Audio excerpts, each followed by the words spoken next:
राम राम सा थारो गाँव वाली यूपीएससी पर बहुत बहुत स्वागत है। आज का ये वीडियो उन बच्चों के लिए है जिन्होंने अभी अभी यूपीएससी की प्रिपरेशन की शुरुआत की है और यूपीएससी के बारे में कुछ बेसिक इन्फॉर्मेशन जो है वो जानना चाहते हैं। तो जैसे कि आप इस पिक्चर में देख रहे हैं कि यूपीएससी जो है 3 फेजेज में जो एग्जाम कंडक्ट करवाती है। पहला फेज होता है प्रीलिम्स, दूसरा होता है मेंस, तीसरा होता है इंटरव्यू फेज। प्रीलिम्स में 2 पेपर कंडक्ट करवाए जाते हैं। पहला होता है जीएस पेपर, दूसरा होता है सीसेट पेपर।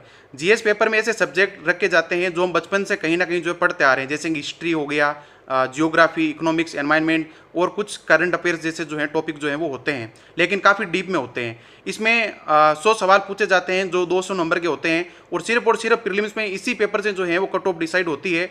और कट ऑफ जो है वो पिछले कुछ सालों में बहुत ज़्यादा वेरी कर रही है। जैसे कि 2023 में जो कट ऑफ थी वो सिर्फ 75 नंबर ही थी, जबकि 2016 में जो कट ऑफ थी वो 116 हाईएस्ट थी।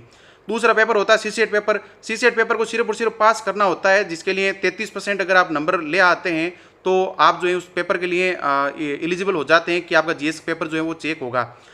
इसमें टोटल जो है वो 80 सवाल पूछे जाते हैं और उन 80 सवालों की जो मार्किंग होती है वही सेम ही जीएस पेपर की तरह 200 की होती है। इसलिए अगर आप 66 नंबर अगर ले आ पाते हैं 66, तो आप जो है सीसेट पेपर को जो है वो पास कर लेते हैं। इसके बाद जो है मेंस स्टेज आता है। प्रीलिम्स पास करने के बाद बच्चा जो है मेंस लिखता है। मेंस में जो है टोटल 9 पेपर होते हैं।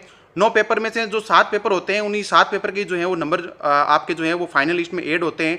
2 पेपर होते हैं भाषा पेपर, जैसे कि एक होता है आपका कंपलसरी इंग्लिश का पेपर जो पूरे इंडिया में जहाँ पर भी एग्जाम कंडक्ट होता है उनको देना होता है, और एक पेपर होता है आपकी भारतीय भाषा का पेपर जिसमें आप हिंदी भी चूज कर सकते हैं या फिर कोई अन्य भाषा चूज कर सकते हैं। वो 300 नंबर के जो है वो पेपर होते हैं, 300 के, और सिर्फ उसमें आपको 25% नंबर लाने होते हैं, यानी कि टोटल 75 नंबर अगर आप लाते हो एक एक सिंगल पेपर में तो आप उन पेपर को जो है वो आराम से पास कर लेते हो।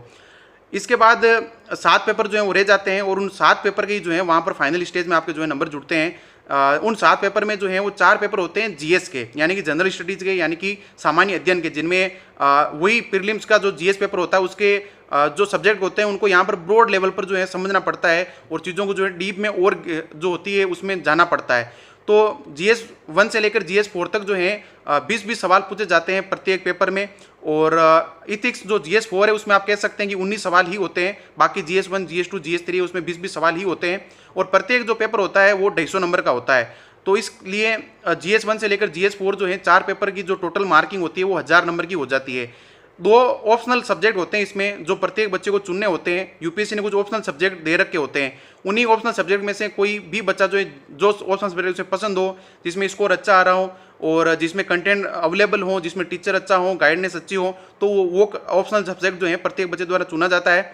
मेरा हिंदी साहित्य ऑप्शनल सब्जेक्ट था और उसमें टोटल 19 सवाल आते थे, अलग अलग सेक्शन में आते थे, लेकिन मैं टोटल 19 सवाल बता रहा हूँ। प्रत्येक ऑप्शनल में अलग अलग आते थे और प्रत्येक ऑप्शनल का पेपर जो होता है वो 150 नंबर का होता है और कुल मिलाकर जो है ऑप्शनल सब्जेक्ट जो है वो जो 2 पेपर होते हैं वो 500 नंबर के जो है वो होते हैं। एक पेपर होता है एसए का, जो कि इस यूपीएससी के मेंस प्रिपरेशन या फिर इस यूपीएससी के जो मेंस एग्जाम में सबसे पहले होता है और एक दिन में सिर्फ और सिर्फ एक पेपर होता है एसए का पेपर। बाकी सारे के सारे जितने भी पेपर 8 बचते हैं वो एक दिन में जो है 2-2 शिफ्टों में जो है वो होते हैं। एसए का पेपर भी जो है वो 250 नंबर का होता है। इसमें टोटल 8 एसए दिए जाते हैं और 2 सेक्शन में ये पूरा पेपर जो है बंटा हुआ होता है 4-4 के रूप में।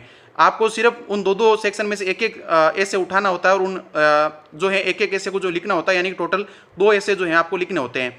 मेंस के बाद जो है अगर आप मेंस क्लियर कर लेते हो और 2050 नंबर की बजाय जो है 1750 नंबर से जो है वो फाइनल मेरिट लिस्ट जो है बनती है और उस मेरिट लिस्ट को अगर आप अच्छे से जो है पास करते हो तो आप इंटरव्यू स्टेज में जो जाते हो। इंटरव्यू स्टेज में जो है आपके 275 नंबर की जो है वो मार्किंग होती है, उसमें से मैक्सिमम नंबर जो है करीब 206 के आसपास जो है बच्चे लाते हैं और मिनिमम जो 110 तक भी जो है वो जाते हैं।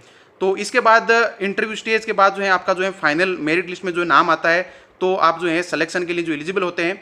हालांकि आपको यहाँ पर 3 स्टेजेस जो है वो मैंने दिखाई है, लेकिन इसके बाद भी स्टेजेस होती है, जैसे कि आपका मेडिकल टेस्ट भी होता है, आपका फिजिकल टेस्ट भी होता है। अगर वहाँ पर आप अनफिट पाए जाते हो तो आपको कुछ ऐसी वैकेंसीज हो सकती है जिसके लिए जो है आपको यानी कि वो चीज़ें जो छोड़नी पड़ सकती है। जैसे कि अगर आप फिजिकली अनफिट हो और आपको वक्त देने के बाद भी फिट नहीं हुए हो तो हो सकता है आपको आईपीएस जो है छोड़ना पड़ जाए, लेकिन उसके बाद भी कोई ना कोई वैकेंसी जो है आपको दे देते हैं। डॉक्यूमेंट भी जो है वो ज़्यादा जो है लेवल पर जो है वो चेक वगैरह होते हैं, इसलिए उन चीज़ों को लेकर भी जो है ध्यान रखना पड़ता है। तो मुझे पूरी उम्मीद है कि आपको ये यूपीएससी के बारे में जो बेसिक इन्फॉर्मेशन मैंने दी है वो समझ में आई होगी। और मेरी तरफ से एक बार फिर राम राम सा। और अगर आपको वीडियो अच्छा लगा हो तो लाइक ज़रूर करें, शेयर ज़रूर करें और सब्सक्राइब ज़रूर करें।